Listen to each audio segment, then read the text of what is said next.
Oke, berjumpa lagi dengan saya Rudi dan hari ini kita berjumpa lagi di channel YouTube saya.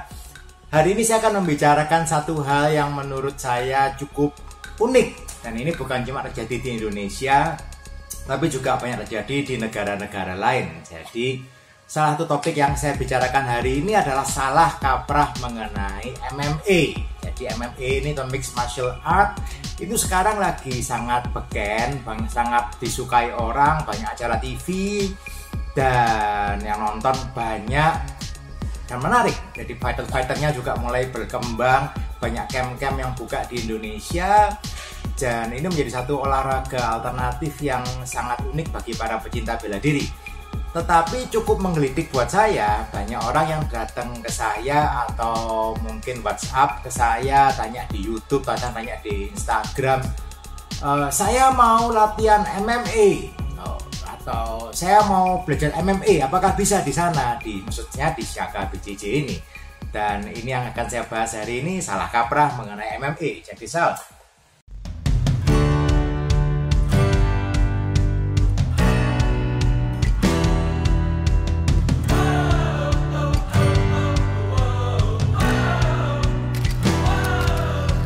Oke, selamat datang di channel saya dan hari ini kita bicarakan mengenai salah kaprah MMA. Jadi yang pertama, orang harus tahu dulu apa itu MMA atau Mixed Martial Art. Jadi MMA Mixed Martial Art itu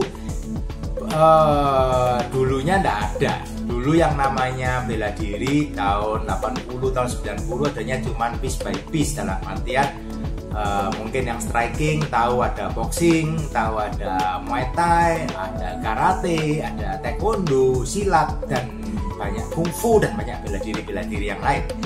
Ataupun mungkin yang suka banting-bantingan, di situ Anda bisa belajar ada bela diri judo, ada jujitsu, ada gulat dan sebagainya. Jadi bela diri itu bekerjanya piece by piece, one by one. Oke. Tetapi sejak mulai terkenal ada namanya UFC, Ultimate Fighting Championship. Nah, di situ mulai orang-orang itu melihat bahwa piece by piece martial art itu masing-masing punya kekurangan. Kekurangannya mungkin yang strikingnya jago, bisa boxing, bisa muay thai, silat, karate, kungfu. Ternyata dibanting mereka mengalami kesulitan. Dan juga ada yang sebaliknya yang jago bantingan, jago kunci-kuncian, mau mendekat, dipukuli, ditendangin juga akhirnya akan mengalami kesulitan. Akhirnya mulai timbul satu pemahaman bahwa suatu bela diri itu perlu mempelajari 3 aspek dalam bela diri. Jadi yang pertama itu ada namanya aspek striking, yaitu di situ ada bela diri yang biasanya memang fokus di striking, dan poin yang kedua harus juga menguasai yang namanya fase clinch. Clinch itu fase takedown atau mendekat, merapat, piting-pitingan. Nah, itu fase clinch. Fase yang ketiga adalah fase ground, kalau fight ini jatuh sampai ke bawah. Nah, 3 poin ini yang sebetulnya harus dikuasai kalau seorang itu mau mempelajari yang namanya MMA atau Mixed Martial Art. Tidak ada satu orang pun yang bisa jadi juara di MMA kalau tidak menguasai 3 poin ini.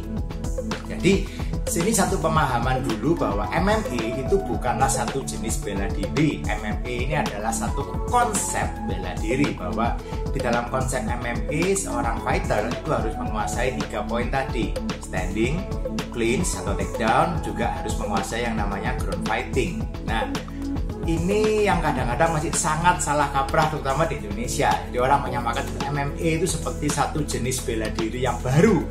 Dan that's not correct. Jadi satu MMA ini adalah konsep bela diri, bukan satu jenis bela diri yang baru sama sekali. Here, look already.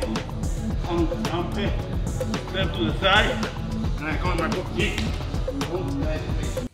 Jadi kalau ada orang yang datang ke saya dan tanya saya mau belajar MMA, saya selalu menanyakan kepada mereka, apakah kamu sudah tahu yang namanya MMA itu apa? Oke, kan saya lagi di tempat saya yang saya ajarkan di Syaka BJJ adalah BJJ atau Brazilian Jiu-Jitsu, dan itu hanyalah baru satu bagian dari yang namanya MMA itu tadi.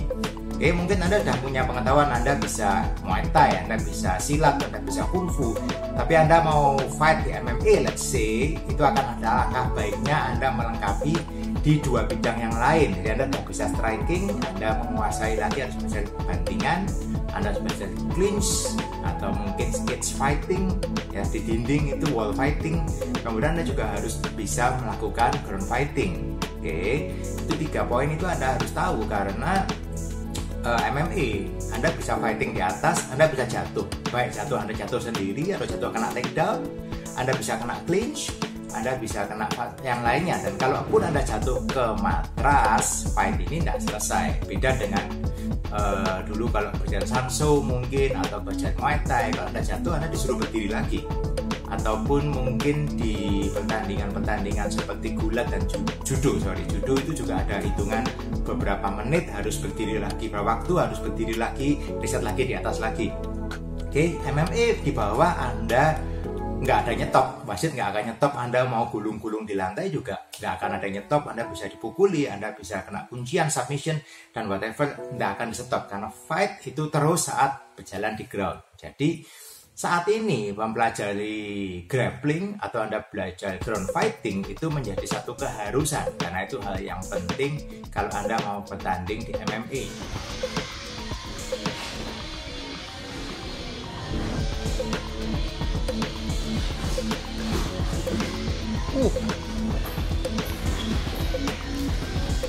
Nah, dalam Anda menguasai 3 poin tadi, kalau menurut saya ini yang harus dipahami dulu, bahwa di luar negeri pun yang namanya MMA itu nggak ada satu perguruan yang terus langsung buka dia mengajarkan dia jago di 3 poin tadi, nggak ada. Yang ada adalah satu camp MMA itu mempunyai beberapa coach yang menguasai bidangnya masing-masing. Kita ambil contoh misalkan salah satu fighter favorit saya di UFC paling jago menurut saya adalah GSP, George St. Pierre. Dan GSP pun mempunyai beberapa guru. Dia bukan satu guru yang mempunyai jago di semuanya.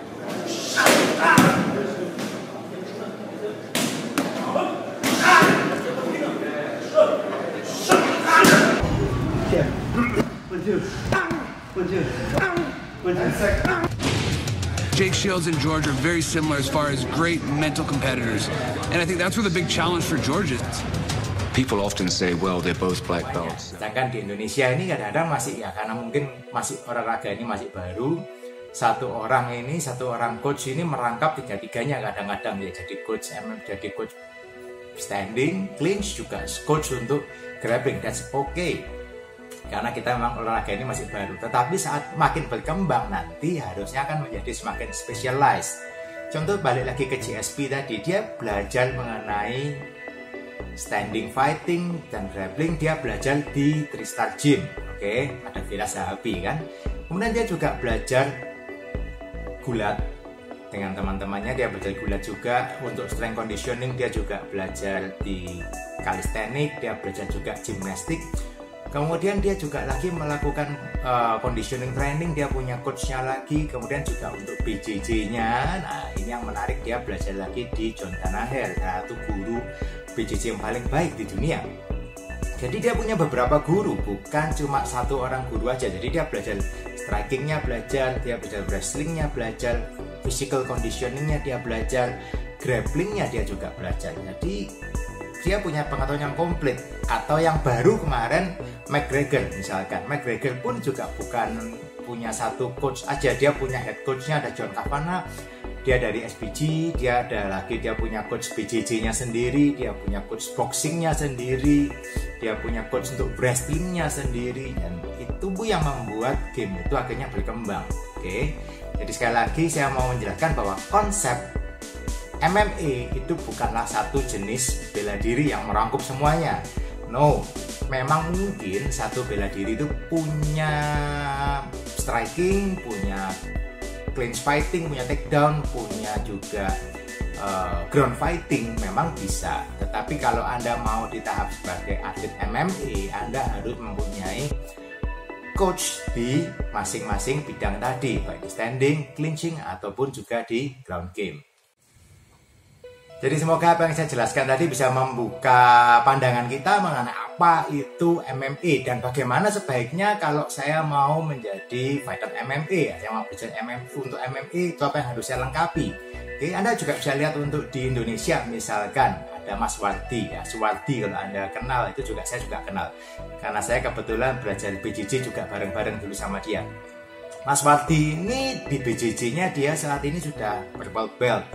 Kemudian Mas Wardi ini juga belajar, punya background silatnya sangat kuat. Kemudian dia juga belajar Muay Thai, dia juga belajar hal-hal yang lainnya. Oke, jadi semuanya melengkapi dan memenuhi 3 aspek tadi. Ada striking, clinch, dan juga ground game. Ground game-nya jago, striking-nya jago, takedown-nya jago, that's it. Itulah poin-poin yang diperlukan kalau mau belajar MMA. Jadi bukan single fighter hanya satu bela diri. Yes, untuk kita belajar self defense sebagai hobi itu cukup. Kalau Anda mau belajar sebagai fighter MMA itu sangat kurang. Oke, jadi ada juga yang tanya, loh, kok nggak mau ikut MMA? No, buat saya nggak punya waktunya, saya nggak punya cukup tenaga juga nggak punya, dan umur juga udah nggak cocok. Jadi buat saya Brazilian Jiu-Jitsu buat saya sudah lebih dari cukup. Tapi kalau Anda punya waktu, Anda masih punya tenaga, punya juga dana, ya please, that's your choice guys. Oke, semoga itu membuka wawasan. Kalau Anda mau lihat video-video saya yang lain mengenai Brazilian Jiu-Jitsu, bisa cek di site saya ya kan. Dan jangan lupa juga klik like dan subscribe supaya Anda bisa tahu kalau saya punya video-video yang lain lagi. Oke, keep on training, see you on the mat. Terus